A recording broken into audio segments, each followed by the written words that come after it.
এবারের গ্রীষ্মে চীনের বিভিন্ন অঞ্চলে ভয়াবহ বন্যা দেখা দিয়েছে।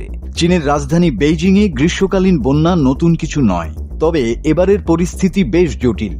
বেইজিংয়ের উপকণ্ঠে ভয়াবহ বন্যায় এক বৃদ্ধাশ্রমেই ৩১ জন বাসিন্দা মারা গেছেন বলে জানিয়েছে স্থানীয় কর্তৃপক্ষ। মেয়ুন জেলায় অবস্থিত ওই বৃদ্ধাশ্রমে আটকে পড়াদের উদ্ধারকারী দল বুক সমান পানির মধ্য দিয়ে উদ্ধারের চেষ্টা করেন। নিহতদের বেশিরভাগই ছিলেন চলাফেরায় অক্ষম। স্থানীয় কর্মকর্তারা স্বীকার করেন, জরুরি পরিকল্পনার ঘাটতি ছিল এবং এই ঘটনা তাদের জন্য একটি বেদনাদায়ক শিক্ষা ও সতর্ক বার্তা হিসেবে কাজ করছে। বেইজিংয়ের বন্যায় এখন পর্যন্ত মোট ৪৪ জনের মৃত্যু হয়েছে। চীনের বিভিন্ন অঞ্চলে চলতি গ্রীষ্মে তীব্র আবহাওয়া বিরাজ করছে। জুলাই মাসের শুরুতে দেশটির পূর্বাঞ্চলের রেকর্ড তাপপ্রবাহের পর দক্ষিণ পশ্চিমাঞ্চলেও বন্যা দেখা দেয়। চীনা গণমাধ্যমের খবরে বলা হয়েছে, বন্যার সময় বৃদ্ধাশ্রমটিতে প্রায় ৭৭ জন বাসিন্দা ছিলেন। পানির উচ্চতা প্রায় ৬ ফুট হয়ে যাওয়ায় এদের মধ্যে প্রায় ৪০ জন সেখানে আটকা পড়েন।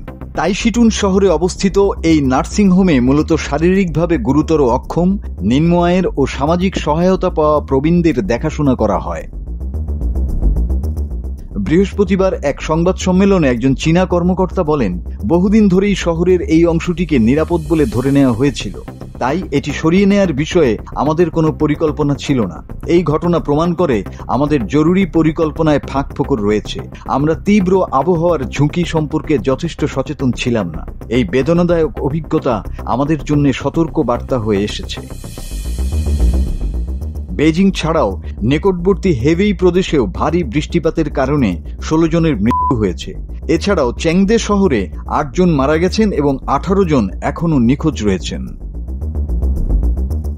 মাসুদ হাসান, বাংলা টিভি।